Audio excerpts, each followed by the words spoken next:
Yes, ma'am. To follow up with this gentleman just asked, my question also was to deal with the border issues and what are your feelings on maintaining our sovereignty as a nation? Because we're in a position now within the global world that we're bowing to the UN, we are bowing to other countries, and we're not standing on the principles that we have set forth in our Constitution for our own citizenry. And with the issues that we have at our borders being wide open, it's kind of a hard place to fix other issues within our country, our economy, our social security, our welfare system, until we do secure that border, because there's so many infiltrants coming across the border at any given time and taking away from the citizens that are already established here in the country.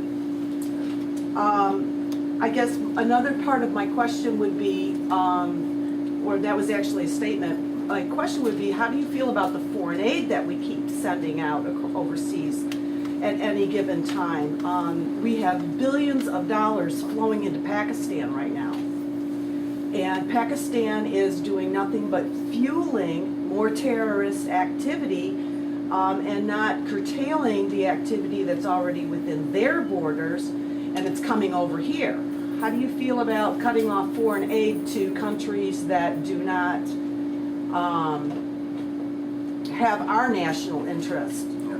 Good question. You know, I think that's where leadership matters. When Ronald Reagan said to Gorbachev, "Go to hell," when Gorbachev talked about having a unilateral arms agreement, Gorbachev understood that Reagan was a leader of great dignity, great power, great patience, but great strength.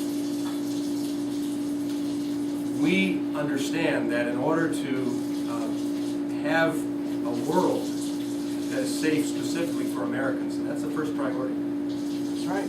That is the first priority. And we should not feel like we are wrong in saying that America is first because America is America, it is best because it is America, and we take second place to no one. That begins the thought process that says to the rest of the world, we're going to work with you. Your enemy our enemy is your enemy as well. And we will make sure that that stays. And so sometimes there has to be cautious diplomacy that says certain foreign aid is productive to make sure that they are our allies as well. But when they break that trust, then there has to be a willingness to stand firmly and say, that's not acceptable. And here's what we're going to do about it. There are known and certain challenges we will make to you and penalties that you will pay if you don't change. Now, what we have right now isn't that. When you have a president that's apologizing to the world for who we are, when you have a president that allows another president from an inferior country to come and stand in our nation's capital and complain about one of our sovereign states and its law it passed. The Democrat Party on the left side of the aisle will stand and applaud. That's wrong. Does that show power and strength? Do they respect us?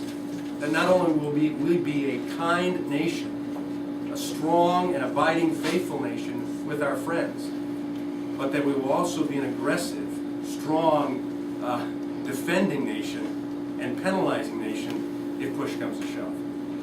We don't have that perspective now. With Reagan, we did.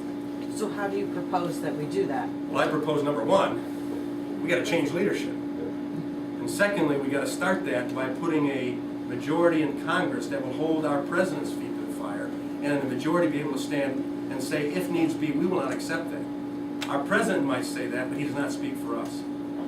We as a Congress are willing to do things. You know, I introduced legislation that would establish a trade prosecutor. I'm a free enterprise guy. I'm a free trade guy. I believe that we've got a global economy and we ought to capitalize on that. Because there's a lot of customers out there and we ought to be exporting our goods and services too. So we work out trade agreements. But if Mexico violates, as they have, the sugar trade agreement, why aren't we prosecuting that? Why aren't we dealing with the World Trade Organization saying, wait a second, you're always coming after us? If we have any appearance of a competitive edge, we've made an agreement. We're going to prosecute that. We're going to use whatever means necessary to make sure that Mexico understands that we will not accept that. And we aren't accepting it. And if they want to continue trading with us and have the benefit of a sugar trade agreement, then they had better respond according to what they signed. And so those are things we do, and that comes by a number of things. Perception. You don't have a president going around apologizing and commiserating with the enemy. You have a president that stands true to his country and supports us doing right and expecting the right from the other side. And a Congress that stands up and says, we will not abide by being treated as a doormat, as a welcome acceptor of being treated wrongly, because we can, we're so big. That's not